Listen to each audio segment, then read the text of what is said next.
Okay, in under 5 minutes, I'm gonna teach you guys how to wire a Cummins swap. It doesn't matter what vehicle you're using, I'm gonna explain to you how to do this and how to do it right. Okay, so we're gonna jump right into it. First thing you're gonna do is look at your motor before you pull it out to put the Cummins in. This is what you're gonna do. You're gonna look at the starter, okay? The big fat positive cable that comes off your battery always goes to your starter. Now, you're gonna mark that, battery main, okay? Get it out of the way. Now, on that same starter stud as the main battery, there will usually be 2 or 3 other wires that are also on that same stud. You're gonna pull those off and mark those constant battery power to fuse block, and you're gonna put those aside, okay? Now, there's always gonna be one other wire that goes to your starter, and it's usually a purple wire on a Chevy. I don't know what it is on other brands, but it's usually purple on a Chevy, and it's always, on a Chevy, it's always the wire on the starter closest to the block. Mark that starter wire. Okay, get that out of the way, and now let's go up to the top. Now what you're gonna wanna do is find key on ignition power, okay? Now on a gas motor, you can always go to the distributor and there will always be one there. On a Chevy, it's usually a pink wire feeding your distributor. Mark that key on ignition power, okay? Next, you're gonna find your temp sender wire, and it's usually a green wire that goes into the driver's side of your block, right above the exhaust manifold. There's a temp sender there. It's usually green wire going to the fuse block. Mark that temp sender wire. Next, you're gonna look for your oil pressure sender wire. And this one is usually brown, and on a small block Chevy, it's usually kind of in the back of the block. On a big block, it can be pretty much anywhere, but it's usually brown. And before you pull your motor out, find those wires that I just outlined for you, and you will be good to go. Do not worry about the AC wiring. Do not worry about the alternator wiring. Just put that all to the side. You don't need any of that. But don't cut anything. Don't cut pigtails off and stuff, because if you want to somehow rig it up later, you can do that. I'm not going to explain how to wire in AC and all that right now, but we'll get to that later. Okay, now you've put your wiring harness up, you know, it's out of the way. Now what you're going to do is this. You are going to go on PA Performance and order this one wire 12 valve alternator. Now, this will eliminate a ton of wiring and a ton of problems for you. I have used lots of them. They're a great product, and they never let you down. I'm not even gonna try and explain how to wire in the factory voltage regulator, because it will give you problems, I promise. I have burnt down wiring harnesses and had constant problems with those things. Just spend the $400, buy the good alternator. I'm just gonna assume that you've done that, and now we're gonna keep on going. Now your 12 valve is in. Now what we need to do is a couple things. You need to go to the store and buy a fuse block. Now I always usually get a 6 fuse block that looks something like this. Now I always find a place to mount it, and I usually mount it on the firewall, kind of beneath the fuse block, kind of hidden down there, so I can kind of hide everything down there. Next, you're gonna buy a relay, and it usually looks like this.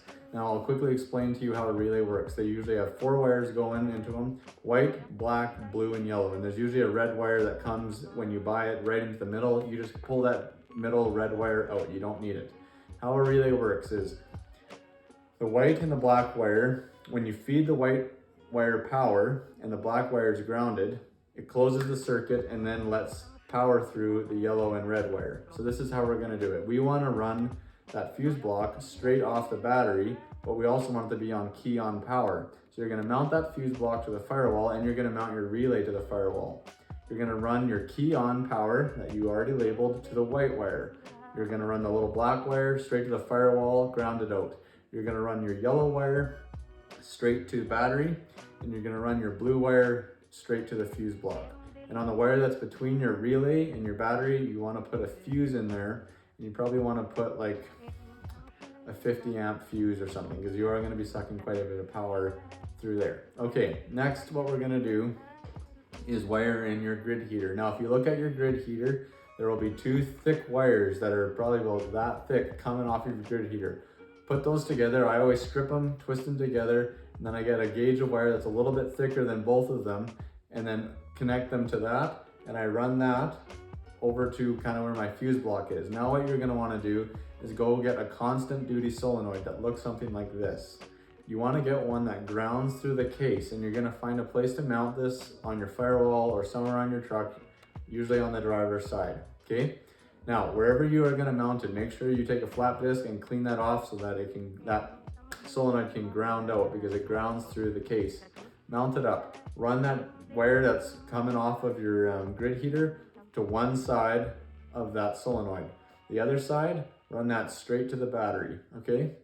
Now what you're gonna do is you're gonna, off that little fuse block, the key on fuse block that you already installed, you're gonna put a fuse in and you're gonna run a wire into your cab to a push button switch that's spring loaded so it doesn't stay on all the time, and then back to that solenoid that you just mounted on your firewall. Now what that will do is when you push that, when you have the key on, you push the button, it'll send power to that solenoid, closing the circuit and sending power, like big fat power, straight to those grid heaters, and you'll be good to go. Okay, you usually want to hold them for about 15 seconds, and that's about the same cycle duty as it would be on factory. Okay, now we want to run a power wire straight from that fuse box to your fuel shutoff solenoid on your injection pump. Now a P pump and a VE pump are different. I'll put the wiring diagrams up here for both.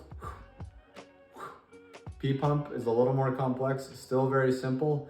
It's kind of a two-stage deal. In a VE pump, you literally just run the wire from your little fuse box there on the firewall straight to the fuel shutoff solenoid, and you are good to go. I usually run a 15 amp fuse for those. And then the P pump here, I'll put up the wiring diagram and you can figure that out. Okay, next what we're gonna do is we're gonna install our oil pressure and temp senders. Okay, so the oil pressure sender, you're gonna use the same one that would have been factory on the truck. So whatever that is, if it's Ford, Chevy, go get that oil pressure sensor, and that's gonna go on the driver's side of the block, right behind the injection pump, kind of right in the middle of the block. There's a little hole there, you can't miss it. You might have to put a 45 NPT adapter in there to get your oil pressure sensor in there. But you're gonna hook that brown oil pressure sensor wire that you already labeled straight to that sensor sending unit. Done. Same with the temp sensor. I always put the temp sensors in right at the front of the motor. There's usually that elbow that comes out that goes to your heater core right at the front of the block there, or the head, sorry. Put your temp sensor down into there. You might have to get some adapters or whatever, but it's all NPT. Put your temp sending unit right in there, hook your temp sending wire up to that, done. Okay, now what we're gonna do is go back to the starter wires. Now the big fat red wire that was feeding your starter, you're gonna hook that straight up to your starter on your Cummins. Now remember, the starter is on the other side of a 12 valve Cummins than a Chevy motor. So hook that up straight to that big stud, okay?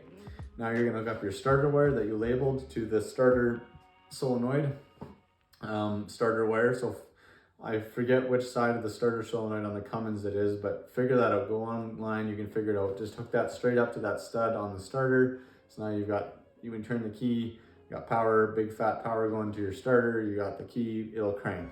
Okay, now, the last thing you're gonna do is those 3 wires, or those 2 or 3 wires I was telling you about that go to the same stud that you labeled fuse box constant power, those are just gonna go straight to the battery, positive.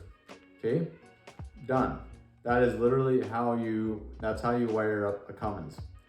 And it will work. All your gauges will work, your signal lights will work, your headlights will work, everything will work, okay? Now, the reason we put that fuse block in is because now you've got a bunch of fused circuits that you can add if you want to run like a roof light, or if you want to run gauges into your cab, or whatever the heck you want to run. That's how you can run it now, and it's all fused, and you don't have to have a bunch of wires coming off of your battery. It just looks so junky. Now, here's a little tip. If you are going to run aftermarket gauges in your cab with pyrometer and boost control and all that, this is what you want to do. You want to run one positive wire off of that fuse block into your cab, and you're going to mount a little junction box on the inside of your cab. Now, now when you want to run power to all those gauges that I wouldn't recommend putting on, you can run them all to this fuse block, so you don't have to run them all through the firewall. And then you also do the same thing with the ground. You can run one wire straight from the battery ground all the way and make a little junction box, so you can ground out all your gauges very easily without having a ton of wires. Make sure you loom everything, zip tie it all, do whatever it is to make it look clean, because the Cummins will vibrate and wear through. You don't want to do that. And then that one wire alternator I was telling you about, you just ground the alternator out to a good ground, and then on the back there's one stud, a power stud. You run that big thick gauge wire, maybe like this thick, straight to the positive side of the battery, and your alternator will work and you'll never have problems. Okay, that's how you wire it up. Hopefully that makes sense. Leave a comment below if you have any questions, and that will work for literally any vehicle that you want to swap a Cummins into. Have a good night.